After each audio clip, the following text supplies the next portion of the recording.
आज pastor Joseph Prince के साथ।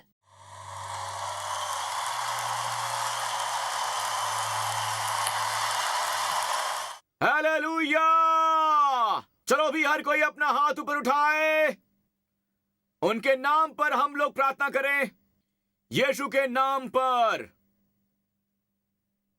हालेलुया! जहां 2 या 3 लोग मेरे नाम पर इकट्ठा होते हैं, वो कहते हैं वो उनके बीच होते हैं। जब उन्हें सूली पर चढ़ाया गया तो उन्हें बीच में सूली पर चढ़ाया गया। यूहन्ना प्रकाशित वाक्य की पुस्तक में उन्हें अपने पीछे एक आवाज सुनाई दी। वो उस आवाज को सुनने के लिए मुड़े जो उनसे बात कर रही थी, और उन्होंने बीच में एक मेमने को सुना। बूझिए इस कॉन्फ्रेंस के बीच में कौन है। और वो यहां दर्शक बनने के लिए नहीं है। वो आपसे प्रेम करते हैं। वो आपके पैर धोने आए हैं। क्या आप उन्हें अनुमति देंगे? प्रेम पाने के लिए बस आपको सहमत होने की जरूरत है। आपके अंदर काम कर रही उसकी सामर्थ्य के प्रति आपको सहमत होने की जरूरत है, और वो सहमति है मन फिराना। तो आराम से बैठ जाइए अपनी कुर्सी पर। मेगा फेस्ट आपके लिए एक मेगा फीस्ट लेकर आने वाला है। ऑलराइट, आमीन। आप बैठ सकते हैं। हालेलुया। यूहन्ना 1:17, क्योंकि व्यवस्था तो मूसा द्वारा दी गई है, परंतु अनुग्रह और सच्चाई यीशु के द्वारा पहुंची है। व्यवस्था एक दास द्वारा दी गई और अनुग्रह और सच्चाई पुत्र के द्वारा पहुंची है। व्यवस्था इस तरफ है और अनुग्रह और सच्चाई इस तरफ है। गौर कीजिए, वो सच्चाई अनुग्रह की तरफ है। व्यवस्था सच्ची है, पर वो सच्चाई नहीं जो आपको आजाद करती है। पता है, जब यीशु ने कहा तुम सच को जानोगे और सच तुम्हें आजाद करेगा, वो यहूदियों से बात कर रहे थे जो 5 साल से व्यवस्था को जानते थे। उन्होंने व्यवस्था को मुज़्ज़बानी याद कर लिया, और फिर भी उन्होंने उनसे कहा तुम सत्य को जानोगे और सत्य तुम्हें आजाद कर देगा। व्यवस्था दी गई थी, आप इसे दूर से दे सकते हैं। मैं अपने उपदेश का वीडियो या ईमेल भेज सकता हूं, पर मैं यहां पर आया हूं। व्यवस्था दी गई, पर अनुग्रह और सच्चाई यीशु के द्वारा पहुंची। जी हां, व्यवस्था के अधीन परमेश्वर पापी दिवालिया लोगों से धार्मिकता की मांग करते हैं। अनुग्रह के अधीन परमेश्वर धार्मिकता की आपूर्ति करते हैं एक वरदान के रूप में। व्यवस्था के अधीन परमेश्वर कहते हैं मैं तुम्हारे पापों को कभी न भूलूंगा, परंतु मैं 3री और 4थी पीढ़ी को तुम्हारे पापों का दंड दूंगा। पर अनुग्रह के अधीन परमेश्वर कहते हैं मैं तुम्हारे अधर्म के विषय में दयावंत रहूंगा और तुम्हारे पापों को फिर स्मरण ना करूंगा, कभी भी याद न रखूंगा, कभी भी नहीं। फिर कभी नहीं का मतलब होता है हमेशा हमेशा के लिए। और चर्च इस बदलाव से बेखबर है। हमारे पास एक मिश्रित सुसमाचार है जहां हम व्यवस्था और अनुग्रह को मिला देते हैं, और यीशु कहते हैं आप नई दाखरस यानी अनुग्रह को पुरानी मशकों में नहीं भर सकते हैं। व्यवस्था अपनी गंभीरता खो देगी और अनुग्रह अपनी स्वतंत्रता खो देगा, और तुम दोनों खो दोगे। यीशु ने कहा तुम सत्य को जानोगे, और यह वही सत्य है जिसे वो चाहते हैं कि आप आज ग्रहण करें। पता है, मैं पूरे मन से विश्वास करता हूं कि ये कॉन्फ्रेंस यहां पर मौजूद हर कोई, आप एक दिव्य समय पर यहां पर हैं। मेरा मानना है कि आप कुछ ऐसा सुनने वाले हैं जो आपको आजाद करेगा। ये धर्मी विश्वास के बारे में है, ना कि धर्मी करने के बारे में। सुसमाचार धर्मी करने के बारे में नहीं है, यह धर्मी विश्वास के बारे में है। धर्मी विश्वास धर्मी जीवन उत्पन्न करेगा। आमीन, आमीन। जब परमेश्वर ने व्यवस्था दी तो परमेश्वर ने मनुष्यों को धर्मी ठहराने के लिए व्यवस्था नहीं दी। आप कह सकते हैं कि खैर पास्टर प्रिंस, यीशु ने कहा कि मैं व्यवस्था को नष्ट करने के लिए नहीं आया, वरन मैं इसे पूरा करने के लिए आया हूं। ठीक है, उन्होंने किया, उन्होंने व्यवस्था को पूरा किया। पता है, मेरी सलाह है एक बार जब आप बैंक को अपने भुगतान के प्रति किए गए वादों को पूरा कर लेते हैं तो भुगतान करना बंद कर दें।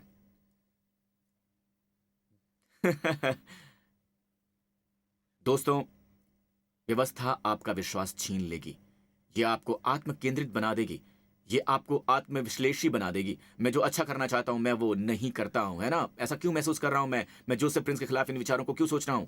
वो बहुत ही अद्भुत और प्यारे व्यक्ति हैं, और फिर भी मेरे मन में ऐसे विचार हैं। हे प्रभु, मुझे ऐसा क्यों महसूस हो रहा है?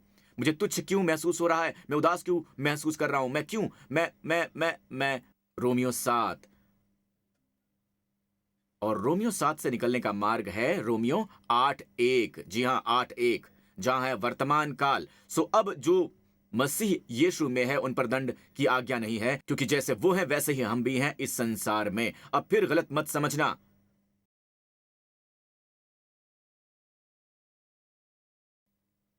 जी हां, फिर से गलत मत समझिएगा। ये ऐसा नहीं है कि परमेश्वर पाप के प्रति नरम हो गए हैं। परमेश्वर अभी भी परमेश्वर हैं, वो थ्राइस होली गॉड हैं। लेकिन कुछ ऐसा हुआ है जिसके कारण हम इस जगह पर हैं जहां वर्तमान काल है। तो अब हर एक विश्वासी के लिए दंड की आज्ञा नहीं है, बिल्कुल भी नहीं है। अब अगर आप कहते हैं खैर ये इसके कारण है कि हमारे पास सब कुछ एक साथ है, हम आज्ञाकारी हैं, खैर आप आज्ञाकारी हैं, तो परमेश्वर आपको दंड की आज्ञा क्यों देंगे? पर आपको पता है कि आपके पास ये एक साथ नहीं है, इसलिए आपको ये दंडाज्ञा नहीं है, तो इसका कुछ मतलब है। जी हां, एक बार यीशु मंदिर में उपदेश दे रहे थे। वो सभी व्यभिचार में पकड़ी गई महिला को लेकर आए। उन्होंने उसे रंगे हाथ पकड़ा था। जी हां, रंगे हाथ पकड़ा। वो बड़े ही अनादर पूर्वक उसे यीशु के पास लेकर आए और उसे पटक दिया। जहां तक मैं जानता हूं, व्यभिचार करने के लिए 2 लोग लगते हैं। क्या ऐसा नहीं है? पर वो आदमी वहां नहीं था। वो आदमी कहां था? संभवतः वो फरीसियों में से ही एक है।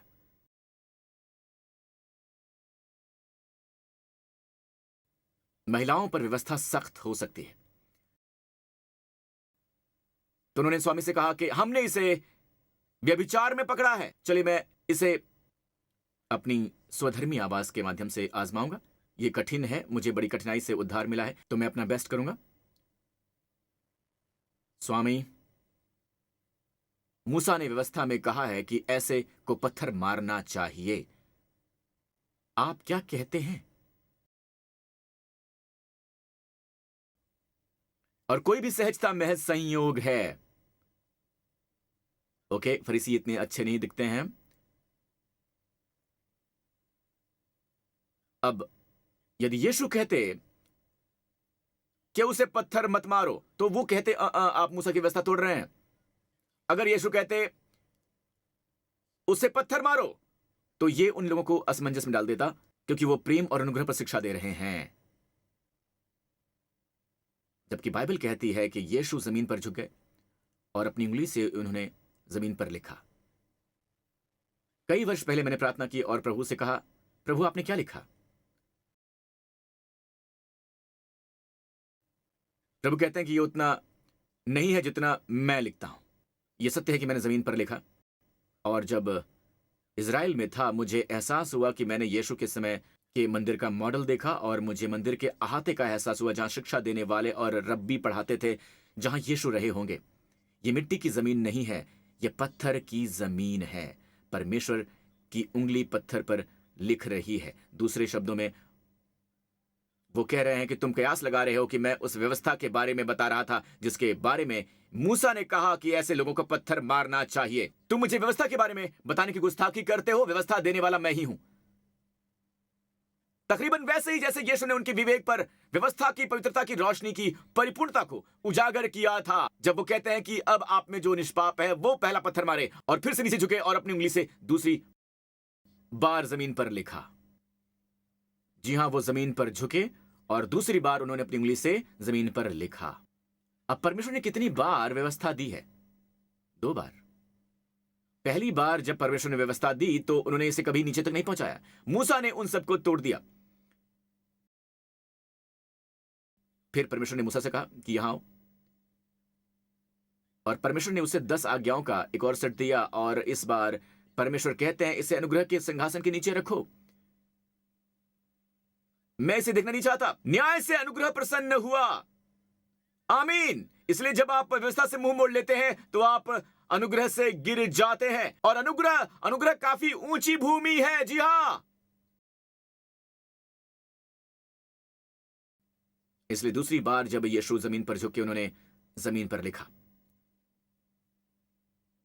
अब उन्होंने क्या लिखा? जो निष्पाप हो वो पहला पत्थर मारे। असल में वहां कोई निष्पाप नहीं था जो पत्थर मार सकता हो। वहां सिर्फ एक ही था। पर जहां तक फरीसियों का इस स्त्री से संबंध था, अगर वो कर सकते तो वो उसे जरूर पत्थर मारते, पर वो नहीं कर सके। दूसरी ओर यीशु ऐसा कर सकते हैं, पर वो उन्होंने ऐसा नहीं किया। अब उन्होंने व्यवस्था नहीं तोड़ी, उन्होंने समझौता नहीं किया, उन्होंने व्यवस्था को कायम रखा। उन्होंने इस सब के माध्यम से व्यवस्था की प्राचीन पवित्रता को कायम रखा। और उन्होंने इसे कैसे कायम रखा? वो जो निष्पाप हो पहला पत्थर मारे, एक एक करके वो निकल गए। बाइबल में लिखा है बड़े से लेकर छोटे तक। मुझे ये पेचीदा लगता है, बड़े से लेकर छोटे तक। जैसे जैसे आपकी उम्र बढ़ती है, आप पापी होते जाते हैं। तो वो एक एक करके निकल गए। यीशु और उस स्त्री को छोड़कर वो चले गए। क्या अद्भुत तस्वीर है! उद्धारकर्ता और पापी अकेले हैं। तब यीशु उस स्त्री से कहते हैं, वो कहां गए जिन्होंने दोष दिया था?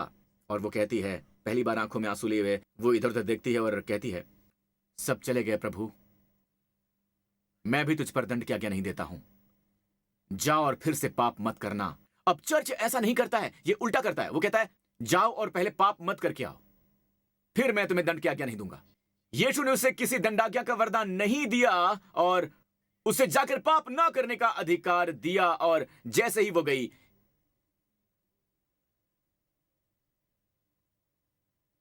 यीशु ने पिता से कहा कि उसे भी मेरे खाते में जोड़ दीजिए। जी हां, मेरे खाते में जोड़ दीजिए, क्योंकि उनको इसकी कीमत चुकानी है। क्या आप देख रहे हैं? आगे बढ़िए, अपनी मदद कीजिए, अपना प्रेम दिखाइए। मैं थोड़ी देर के लिए हटूंगा और दूल्हे को दुल्हन के प्रति प्रेम दर्शाने दूंगा। Hallelujah, hallelujah.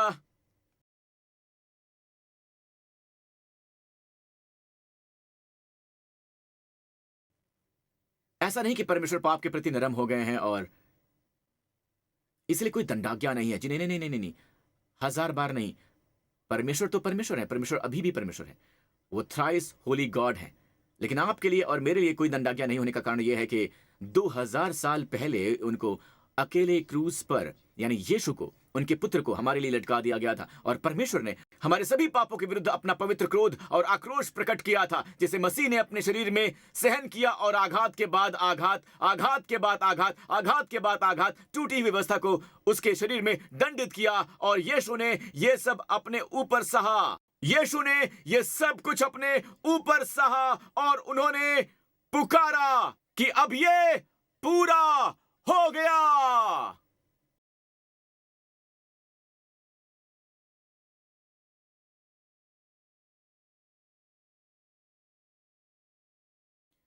और यही वजह है कि अब कोई भी दंड की आज्ञा नहीं है, कोई भी दंडाज्ञा नहीं है। आपके पाप बच ही नहीं पाए, पहले ही दंडाज्ञा हो चुकी है। क्योंकि यदि परमेश्वर आज तुम्हारे पाप के कारण तुम्हें दोषी ठहराते, पर उन्होंने यीशु को दोषी ठहरा दिया है पहले ही। और क्योंकि उन्होंने दंड की आज्ञा पहले ही मोल ले ली है, तो परमेश्वर की धार्मिकता और पवित्रता आपको दंड की आज्ञा नहीं दे सकती है। अगर परमेश्वर आज आपको दंडित करते हैं तो वो अधर्मी होंगे, और परमेश्वर ने इसे ऐसे ही बनाया है। शैतान ने यीशु मसीह के क्रूस में कभी भी परमेश्वर की बुद्धिमत्ता नहीं देखी है, कभी भी नहीं। पता है, सबसे पहले जिस क्षेत्र में यीशु ने अपना लहू बहाया वो बगीचे में था। और मेडिकल साइंस में एक टर्म है, मैं भूल गया वो किस शब्द का इस्तेमाल करते हैं, लेकिन वो कहते हैं जब बहुत तनाव और दबाव की वजह से छोटी कोशिकाएं फट जाती हैं और आपका पसीना और लहू आपस में मिल जाता है। और बाइबल कहती है यीशु का पसीना लहू बन जाता है। क्रूस पर हमारे पाप बनने के विचार मात्र से ही उनका पसीना लहू बन गया। क्या आप परमेश्वर के उस पुत्र की कल्पना कर सकते हैं जो पाप से अनजान था? यहां तक कि पाप बनने के मात्र विचार से ही उसका पसीना लहू बन गया। वो आपसे कितना प्रेम करते हैं कि वो आपका ही पाप बन गए। सोचिए, आपसे कितना प्रेम करते हैं, वो आपसे बहुत प्रेम करते हैं। तो परमेश्वर ने इब्राहिम से कहा, इब्राहिम अपने पुत्र को लो, अपने इकलौते पुत्र को, उस पुत्र को जिसे तू प्रेम करता है, मोरिया पर्वत पर उसके बलि चढ़ा। आप उस पर्वत को जानते हैं, सबसे ऊंची चोटी कलवरी पर्वत है जहां यीशु को सूली पर चढ़ाया गया। अब अगर आप ध्यान दें तो इब्राहिम को बस एक ही पुत्र नहीं था, इकलौता पुत्र ही नहीं था, उसका एक और पुत्र था, इस्माइल। तो यीशु ने क्यों कहा? उसे कहा कि अपना इकलौता पुत्र ले। वो चहीते पुत्र के बारे में सोच रहे थे। आमीन। तो इसहाक ने अपनी पीठ पर लकड़ी रखी, चलो भी अपनी पीठ पर लकड़ी रखकर सीधे मोरिया के पहाड़ पर गया। और जैसे ही इब्राहिम अपने पुत्र को चाकू घोंपने वाला था, परमेश्वर ने उसे रोका और उसने अपने पीछे देखा। वहां एक मेमना था। जी हां, एक मेमना था। उसके कई वर्षों बाद यीशु मंदिर में खड़े होंगे और वो फरीसियों से कहेंगे, इब्राहिम ने मेरा दिन देखा। मेरा मानना है कि जब इब्राहिम ने पीछे देखा तो इब्राहिम ने यीशु को मोरिया के पहाड़ यानी कलवरी पहाड़ की ऊंची चोटी पर लटके हुए देखा।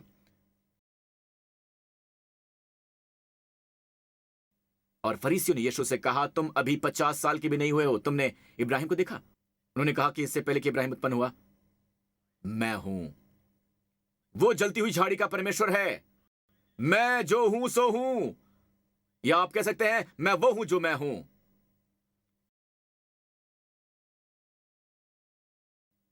जो परमेश्वर ने कहा उस पर गौर कीजिए। अपना इकलौता पुत्र इब्राहिम ले, वो इकलौता जिसे तू प्रेम करता है। यह पहली बार है जब बाइबल में प्रेम का जिक्र हुआ है, पुत्र के प्रति पिता का प्रेम। आप कभी जान नहीं पाएंगे कि परमेश्वर आपसे कितना प्रेम करते हैं जब तक ही नहीं जानते कि वो अपने पुत्र से कितना प्रेम करते हैं, क्योंकि उन्होंने अपना पुत्र दे दिया।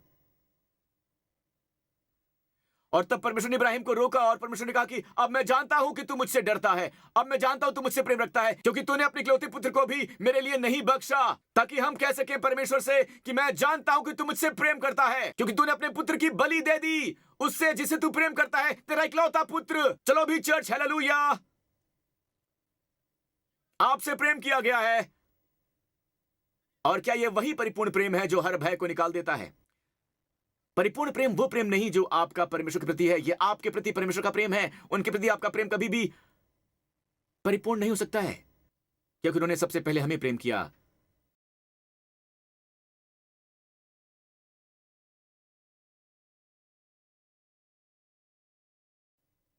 धन्यवाद प्रभु।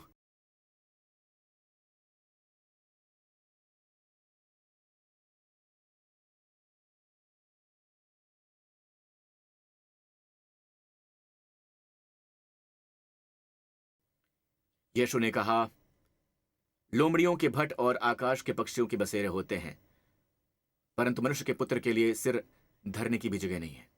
वो हमारी दुनिया में एक दिव्य स्वर्गिक अजनबी के रूप में आया। वो एक लंबा सफर तय करके हमसे प्रेम करने आया। उसे सिर धरने की भी जगह नहीं मिली।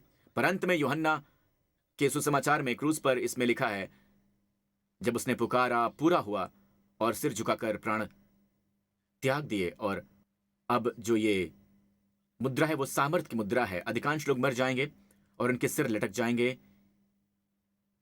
यीशु के मामले में उन्होंने अपना सिर झुका लिया।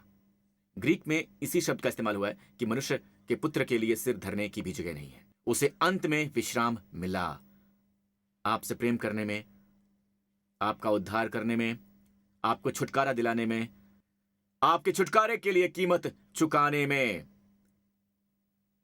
हे नारी, तू मुक्त हो गई है।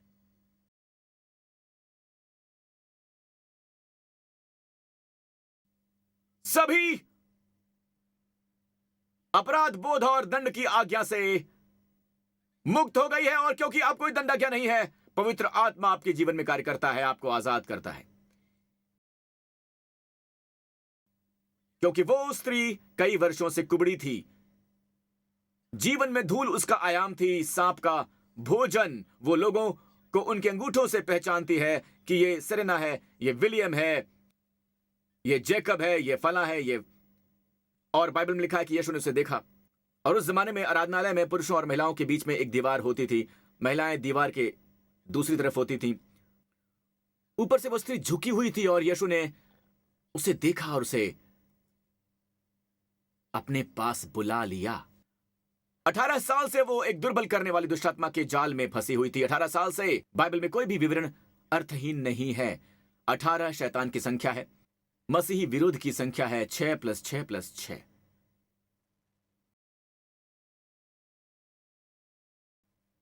प्रकटीकरण हमेशा धूल के परिप्रेक्ष्य में होता है। और फिर यीशु ने कहा, हे स्त्री, तू मुक्त हुई, तू मुक्त हुई। अब इसे देखिए, मैं इसे समाप्त करूंगा। सुनिए, फरीसी यहां हमेशा आसपास रहते हैं।